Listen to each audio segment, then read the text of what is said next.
Welcome, Krista. Thank you so much for joining us on the Beyond Barriers podcast. We are thrilled to have you here.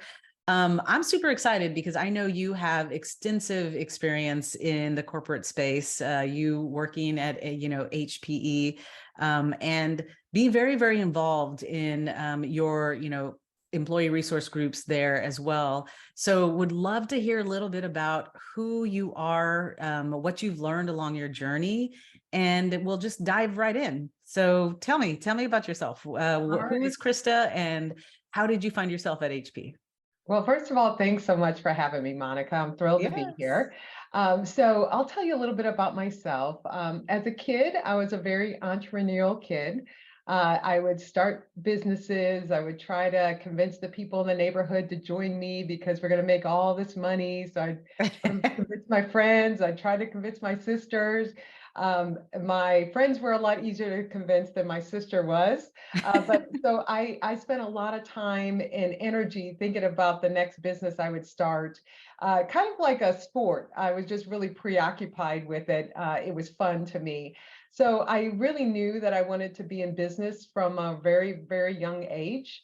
And it's funny, I several years ago, I looked back on something I wrote when I was 16 about the life that I wanted to live. And I said I wanted to reach senior leadership positions in a big corporation. I don't even Mm, remember writing that, but I did. And I'm really living the life that I thought I would when I was 16.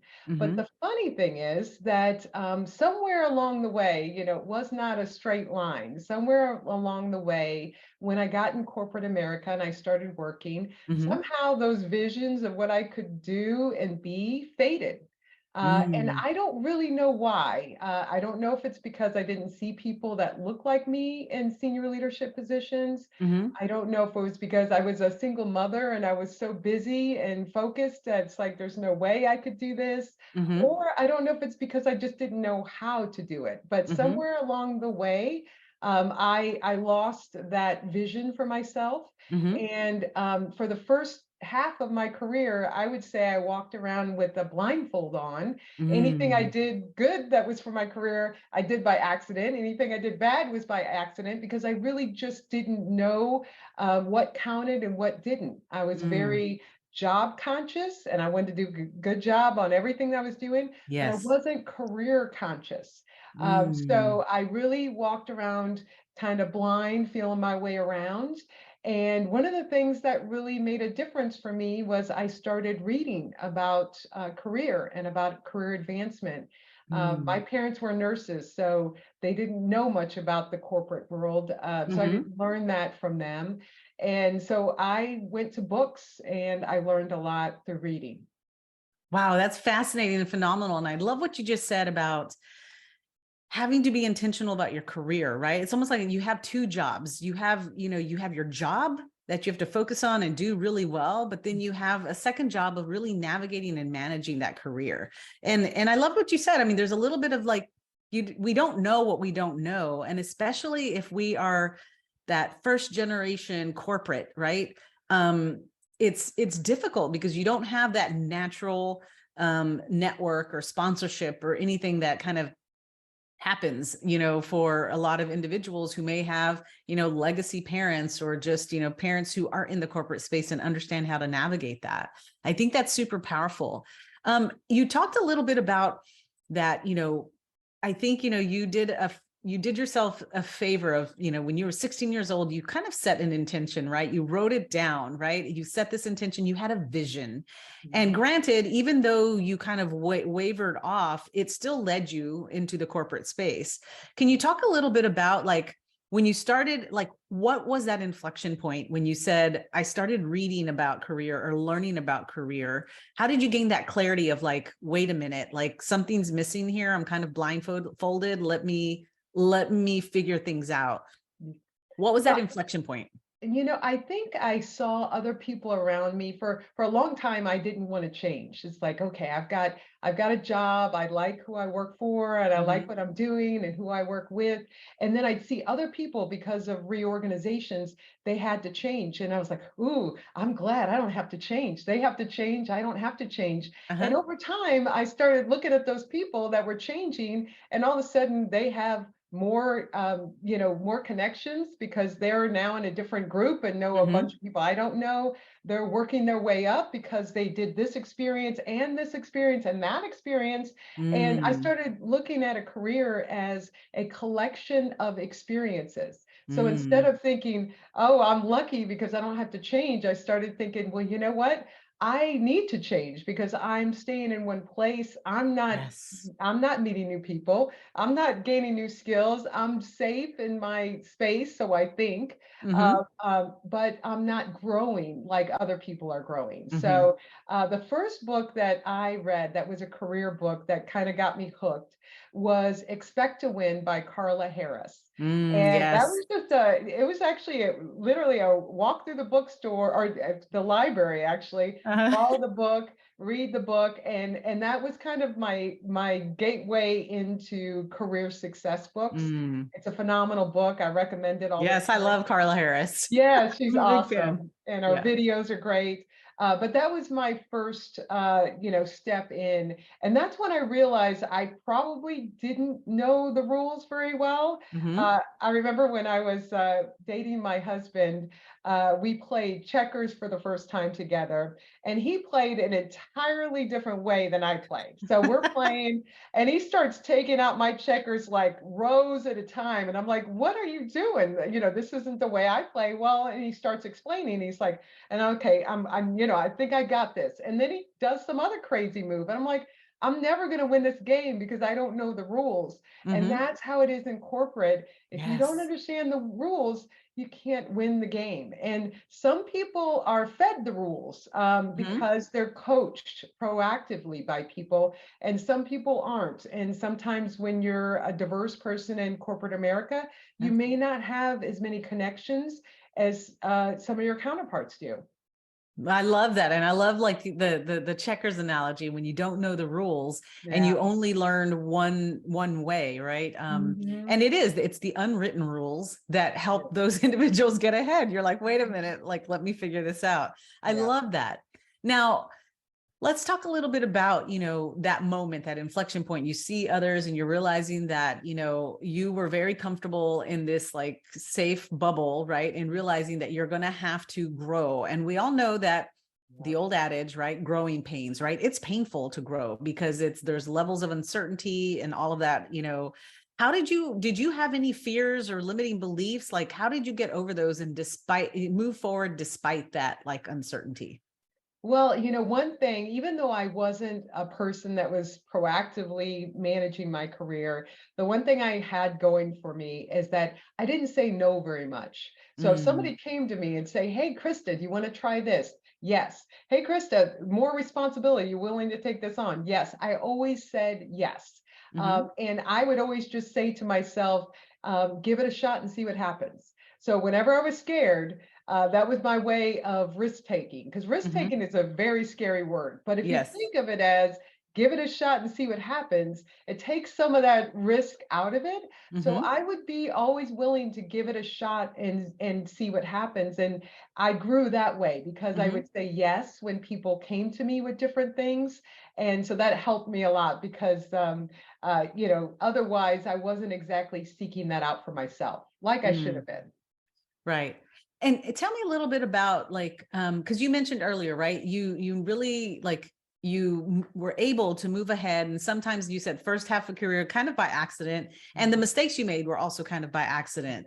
But how did you continue to move forward, like overcoming any of those failures or setbacks? Was there ever a moment that like, you know, you had some sort of setback or failure that, in that moment, you're like, oh my God, this is like a career limiting belief, or I'm going to get fired. But Mhm. how do you move forward despite that? Like, what did you do to kind of like pick yourself back up and move forward? Yeah, so a few different things. One I would say is that, and this is, I have this presentation I do, which is called the 10 things I wish I would have known earlier in my career. Yeah. And one of them is about the growth mindset. And Mm, when you look at the growth mindset, you can't lose, you just learn. So mhm, the whole idea of it is to learn as much as you possibly can. So if you're that person in a meeting that knows less than anybody else knows, you're growing more than anybody else in that meeting is. So if you look at it everything through a growth lens, it Hmm. makes you feel better about everything. So I would try to do that. And when we talk a little bit about limiting beliefs, Hmm. one of the stories I like to tell is about when I first got my job at Compaq Computers, which eventually became HPE, which is where I am today. Uh, Hmm. my brother, who's 10 years older than me and always gives me great advice, I told him when I was a junior in undergrad Hmm. that I wanted to get my MBA. And he thought that was fantastic. And he said, "Hey, you'll make an automatic X amount of dollars." And I was like, "Really? I can make that much money?" And Hmm. he said, "Sure, you can make that much money, of course." And I was like, "Okay, so thermostat set at that amount of money." Right.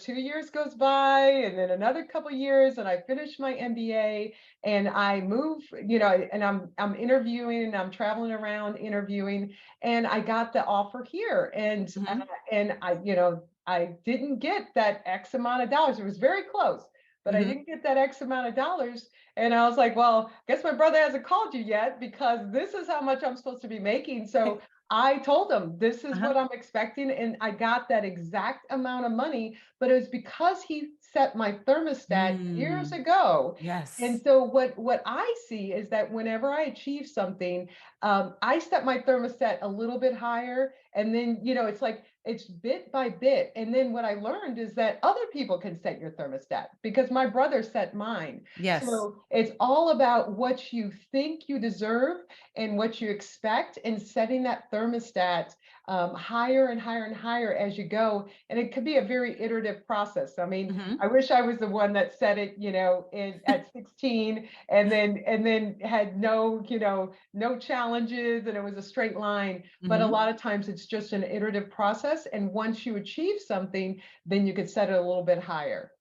I love that idea of setting your thermostat, right? And educating yourself on what that setting should be and making sure that you are valuing your worth. And like you said, taking it up a notch, to account for that.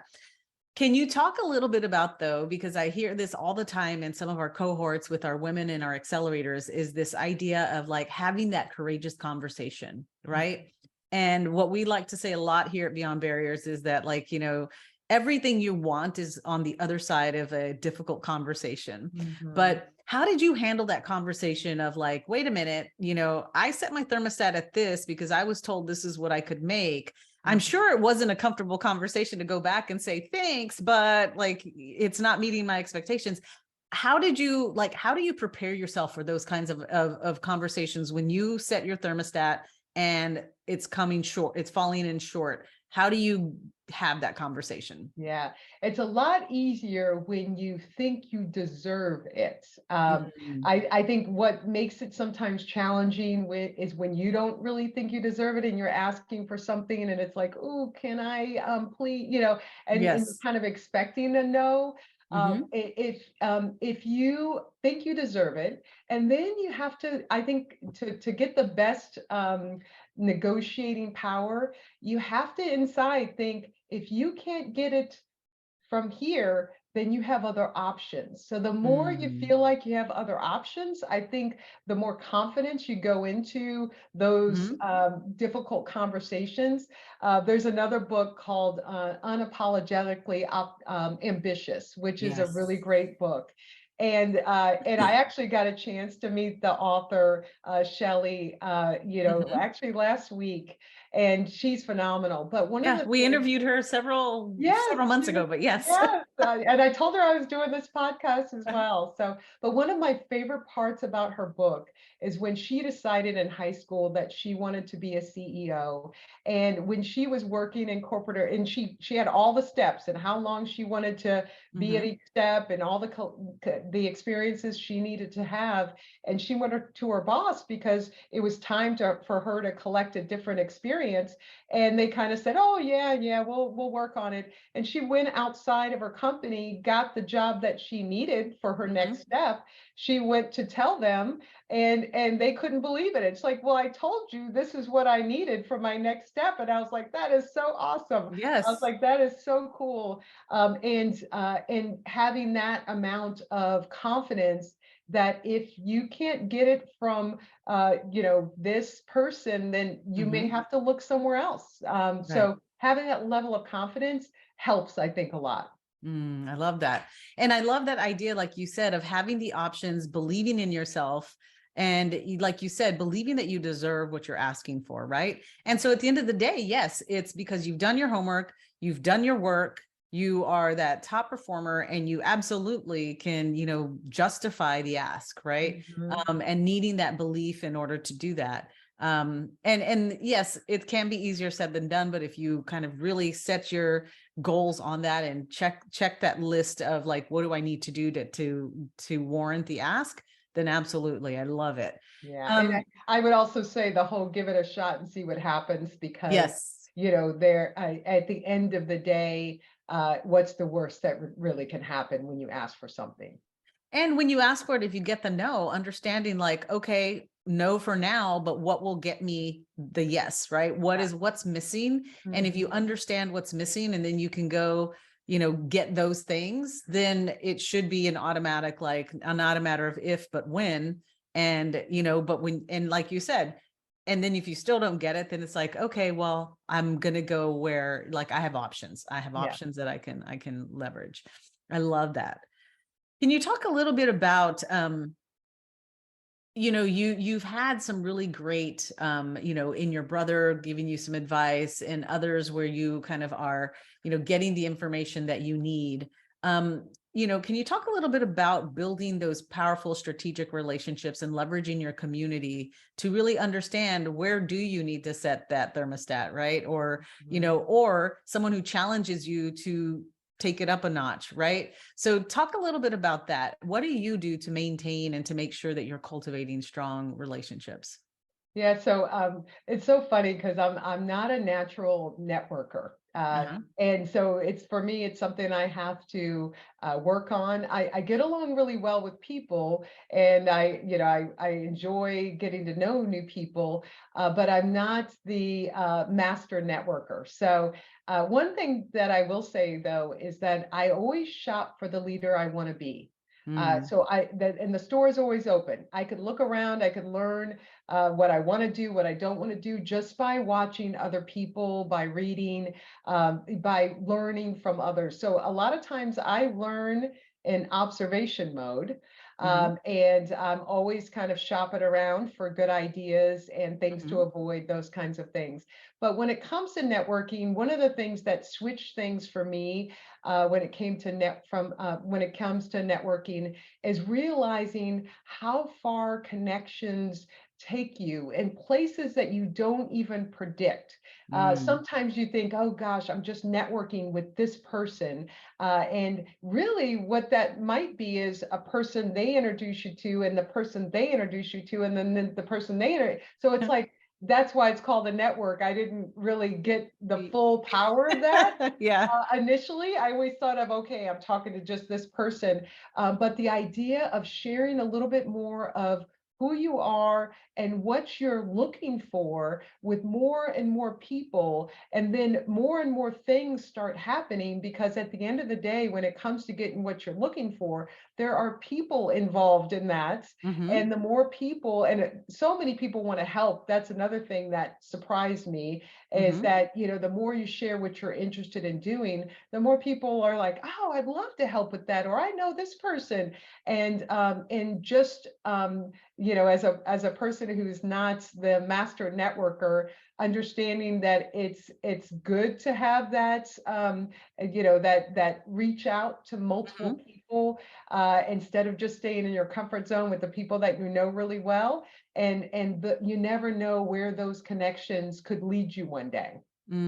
I love that. And I love, like you said, I mean, I find it fascinating that there's so many of us that are the introverted kind of like, extrovert, like it's just like in small circles, like you can be very extroverted, but then when it's like, okay, go network or meet someone new, it's like we all kind of clam up and it's just like, how do I do that? But I think the important thing that you mentioned in that is that you always had the ask, you knew what the ask was, or like when you were reaching out to somebody of like, here's what I'm wanting to do, or here's what I'm wanting to accomplish. I think that's key as well, right?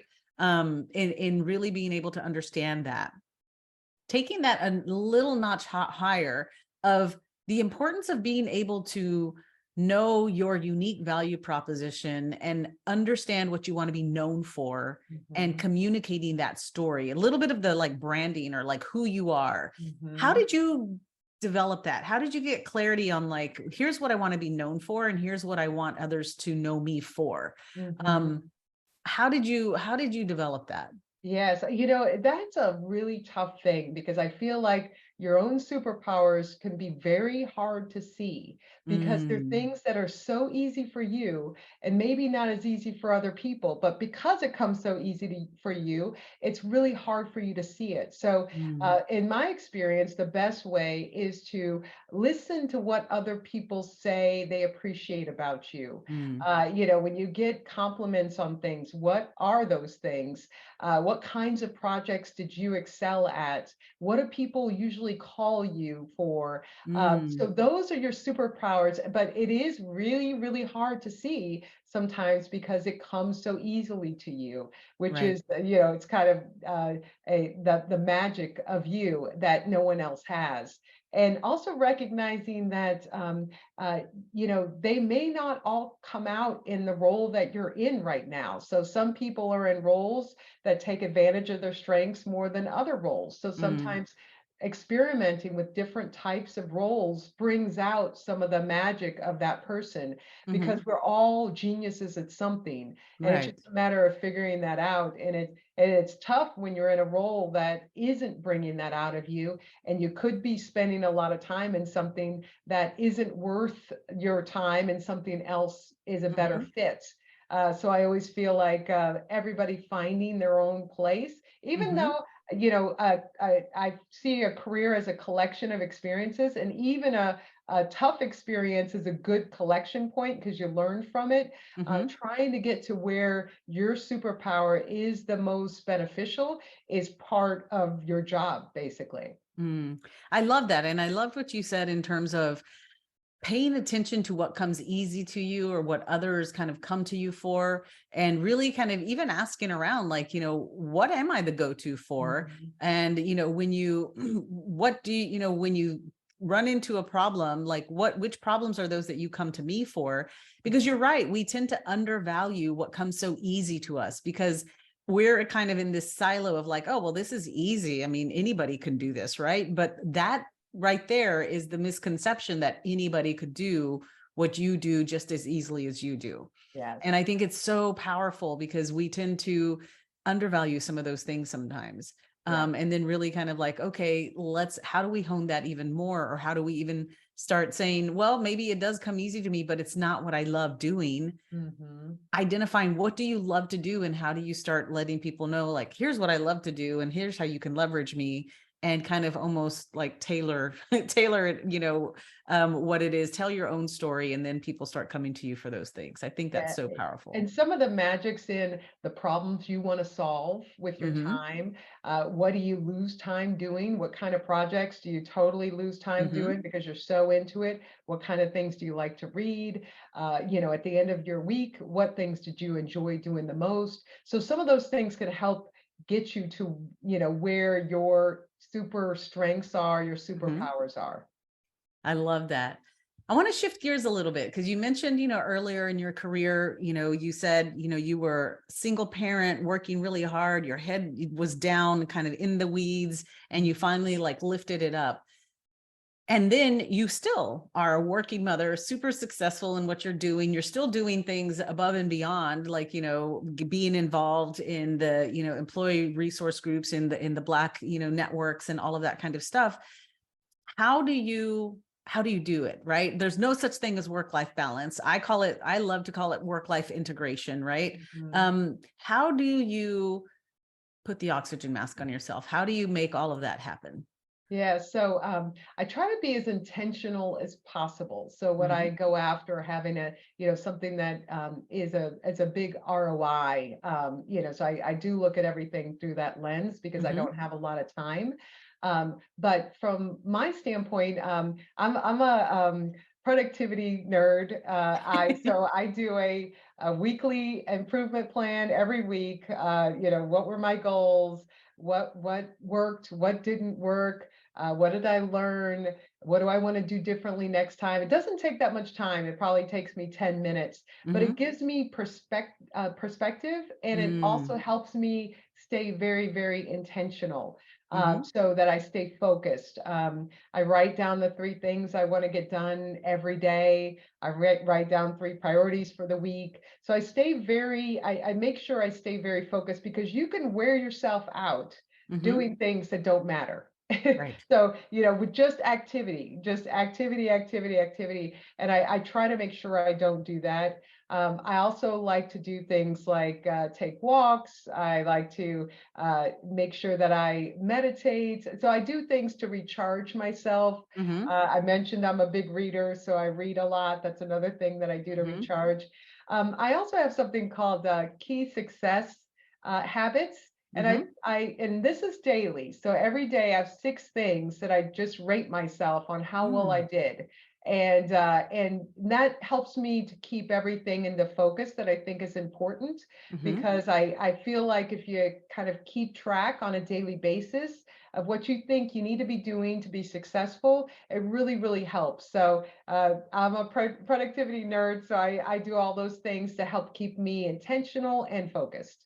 I love that. And I mean, that's music to my ears because we're constantly telling people, you know, when it's almost those mini goals, right? Yeah. Like if you set a goal every day or you're focused on did checking in on that goal every day, you have like 365 opportunities to pivot and make it right. But if you're just checking it once a year or once a quarter, it's like you've let all of this time pass by where it's like the pivot, it's much bigger, right? It's just like, Mhm. so I love what you're doing and checking in. I mean, we usually, I do the same thing. I have my like Sunday meeting where it's just like, okay, what did I learn this week? What am I grateful for? What is my big rock coming for this week? How am I going to solve for it? And who do I need to ask to help me solve for it? And if I didn't, what went wrong and how can I mitigate? Right. And like Mhm. you said, it only like once you get in the rhythm, it only takes about 10 or 15 minutes. Yes. But it may at the very beginning be kind of awkward and take you a little longer. But after you get into that rhythm, it's so much easier. And then you kind of set those intentions and it's like you have a path, right?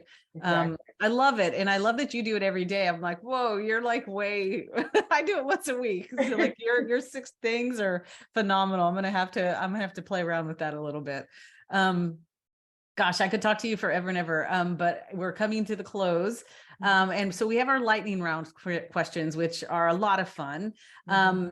You already touched on one of them. The first one is what book has greatly influenced you? You are a big reader. You already mentioned about 2, but if I had to tell you what is the one book that greatly influenced you, what would it be?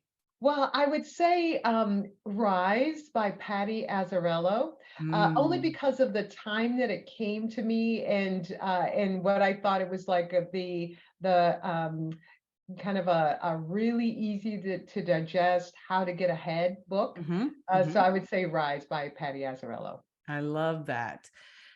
What is your favorite inspiring quote or saying?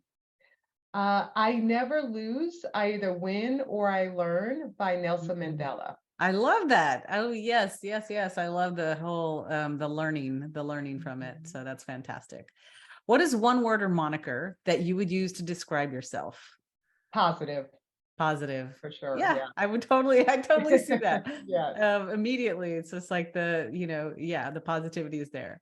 What is one change? What is a habit, behavior, action that you implemented at any point in your life or career that really made your life better? Yeah, definitely reading. I Reading. had books as mentors. So Oh, yeah. I love that. Books as mentors. I Mhm, love I it. did. I did. And I had real mentors too. Uh-huh. But there's not many people that are going to spend 8 hours telling you from the very basic to the very advanced what to do and how to do it. Oh, I love that. I love that analogy. I'm going to steal it. I'm going to start using that. Like, yeah, books are my mentors. So this is my favorite question of all. Okay. So it's Krista is about to walk out on stage. There's, 1,000 people out there. You want to, pump yourself up and pump up the crowd. What power song would be playing as you walked out onto stage? Girl on Fire by Alicia Keys. I love it. That's mine too.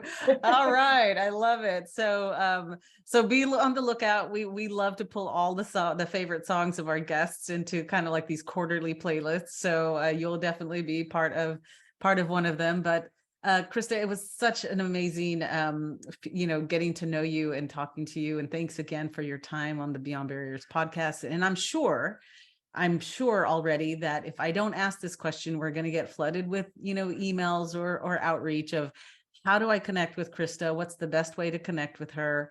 How would somebody reach out to you if they want to make a connection just to hear more about, your Krista-isms?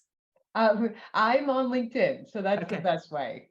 Awesome. Yeah. All right. Well, don't be surprised if people start reaching out, but that tends to happen. And every time I forget to ask that question on a podcast, someone reaches out and says, "Hey, like, how do I get in contact?" So I did my job. Well, this Well, has been awesome. Thanks so much for having me. yeah, thank you so much. Appreciate it. And I look forward to continued conversations. All right. Thank you.